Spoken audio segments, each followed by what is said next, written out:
There is this tremendous amount of arrogance and hubris where somebody can look at something for 5 minutes and dismiss it. Whether you talk about gaming or 20th century classical music, you can't do it in 5 minutes. You can't listen to The Rite of Spring once and understand what Stravinsky was all about. Penn Jillette. I'm Mike with List 25, and here are 25 bizarre facts about classical music.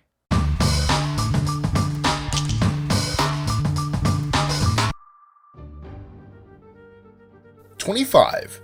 If you think outrageous and obsessive fans are only a product of the 20th and 21st centuries, then you are sorely mistaken. Hungarian composer Franz Liszt had so many fans begging for his hair clippings that he kept a dog whose fur he would shear off and send in place of his own. 24. The Helicopter Quartet was written in 1993 by controversial composer Karlheinz Stockhausen. It involves sending 4 members of a string quartet into the sky in 4 separate helicopters and having each musician play their individual part. Meanwhile, they are recorded and broadcasted into an auditorium where they are all played simultaneously for an audience. Stockhausen reportedly composed the piece after a series of unusual dreams involving helicopters and a swarm of bees. 23. When John Philip Sousa was young and the American Civil War was at its peak, his parents exposed him to a military band. Although it awakened Sousa's passion for music, his first attempt to learn an instrument failed spectacularly, ending with him swearing off music forever and declaring that he would become a baker.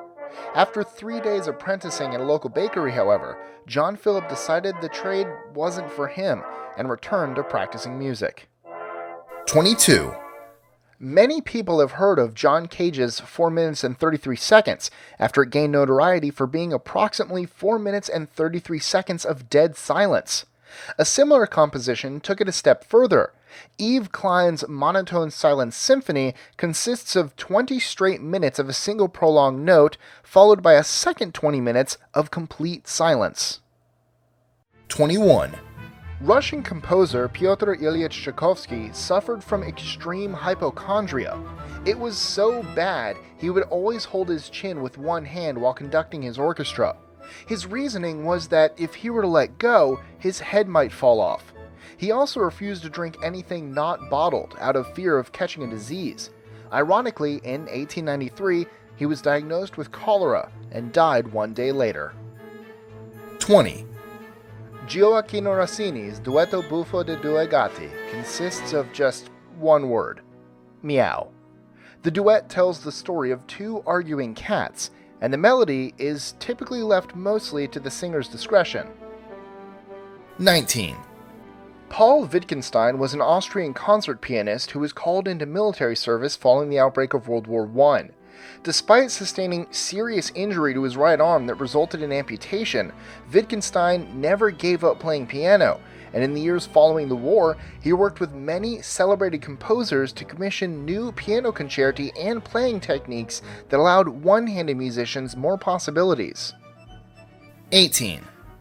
William Havergal Bryan's Symphony No. 1 is among the longest symphonies ever composed, coming in at a little under 2 hours.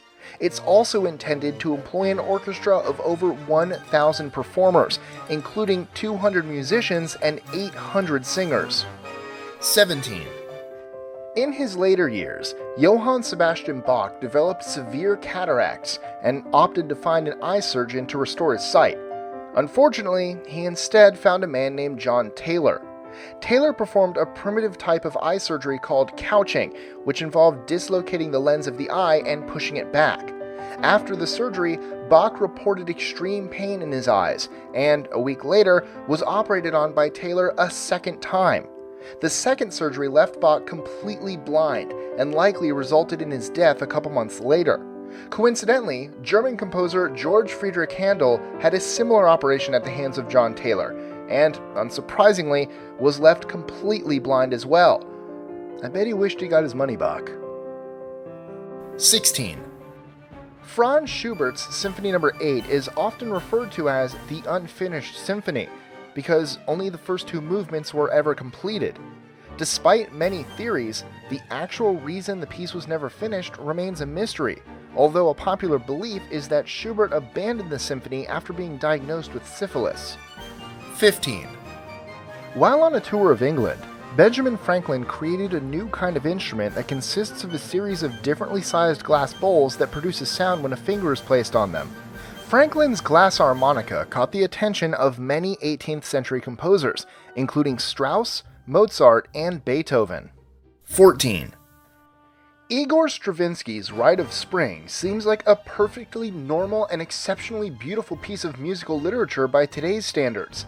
However, when it was released in 1930, it was so unexpected and different that it caused audience members to riot and throw things into the orchestra. The press also attacked Stravinsky, calling his piece puerile barbarity. 13. Robert Schumann didn't originally intend to become a composer. He initially planned to become a pianist. However, a hand injury, believed to be the result of a crude finger-strengthening mechanism, made that impossible. Instead of going to law school, as he'd promised his family he would do if his musical career failed, Schumann stuck with music and went on to become an influential composer of the 19th century. 12. Although Tchaikovsky's 1812 Overture has been used to commemorate the U.S. Independence Day for over 30 years, it was originally composed to celebrate the Russian victory over France following Napoleon's failed invasion of Moscow. Complete with real fireworks, church bells, and even 16 shots from real cannon artillery, Tchaikovsky's Overture was musical and theatrical genius. Unfortunately, Tchaikovsky himself despised the piece, and went on to describe it as loud and noisy and obviously written without warmth or love. 11.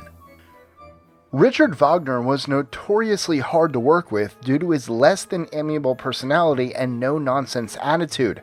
However, he was apparently quite in touch with his feminine side. He reportedly would only wear silk or satin underwear, and letters addressed to wealthy dressmakers reveal he had a very keen interest in women's clothing. 10. The Fugue in G minor by Domenico Scarlatti is popularly known as Cat's Fugue because Scarlatti was allegedly inspired to compose the piece based on the melody created by his cat walking across the piano. 9. Austrian composer Gustav Mahler spent 3 secluded years in a tiny one-room cottage on the shore of the Attersee Lake in North Austria. He enjoyed the absolute peace and quiet that the location offered, and also drew much of the inspiration for his music from the sights and sounds of nature around him. The cottage has since been refurbished and can still be visited today. 8. The second half of the 19th century saw lots of friction between the supporters of 2 opposing musical ideologies. Program music, which upheld that music could portray a story or a piece of artwork, and absolute music, which was adamantly against the idea that music should be associated with any non-musical inspiration. This disagreement came to be known as the War of the Romantics. It was fought through musical compositions and slander rather than conventional weapons. 7. John Cage's piece, As Slow as Possible, is currently being performed at the St. Burchardie Church, and you're going to be dead long before it finishes. The musical project began in 2001 and is scheduled to conclude in 2640, thus making the piece 639 years long. The last note change was in 2013, and the next won't be heard until the end of 2020. 6. When Antonio Vivaldi was writing his famous violin concerto, The Four Seasons, he wrote notes into the musical score asking the musicians to mimic the sounds of barking dogs or falling rain. He also composed a sonnet for each of the 4 seasons to tell the story behind his music. 5. Ludwig van Beethoven's iconic Fifth Symphony is sometimes known as the Victory Symphony due to its role in the Second World War. Because the distinctive 4 notes of the opening motif had the same short, short, short, long pattern as the Morse code for V, the Allied powers used Beethoven's piece as a symbol for victory in the propaganda campaign V for Victory. 4. Although German composer Felix Mendelssohn was widely considered to be a child prodigy, he wasn't the only one in his family. His older sister Fanny Mendelssohn was every bit the musician and composer her brother was. Unfortunately, Fanny was not permitted to pursue her love of music due to the public attitude towards women of the period.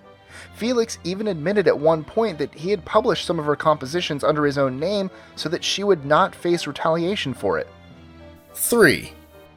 Celebrated pianist Lamont Young's piano piece for David Tudor No. 1 isn't actually a song at all. It's a theatrical text composition in which the performer brings a bale of hay and a bucket of water with them to feed the piano. The piece ends when the piano is finished eating, or when it decides it's not hungry. 2. Before the iconic baton, orchestral conductors used long staves that would be hit on the floor to notate the rhythm. This practice ended quickly after French composer Jean-Baptiste Lully struck himself in the foot, creating a bad abscess on his toe. When he refused to have it amputated, the wound became gangrenous and eventually resulted in his death. 1. Wolfgang Amadeus Mozart is extremely well known for his beautiful operas and symphonies, but few are aware of his unusual obsession with scat humor, or, in other words, poop jokes. One of his more infamous pieces is even titled Lech mich am Arsch, which very literally translates to lick me on the butt. Enjoying our lists? Be sure to click that subscribe button in the top right corner so you don't miss out on new ones every Monday through Friday. Share them with your friends and help us consistently conciliate curiosity. And if you want even more lists, check out these 2 videos here, or just head to our website at list25.com.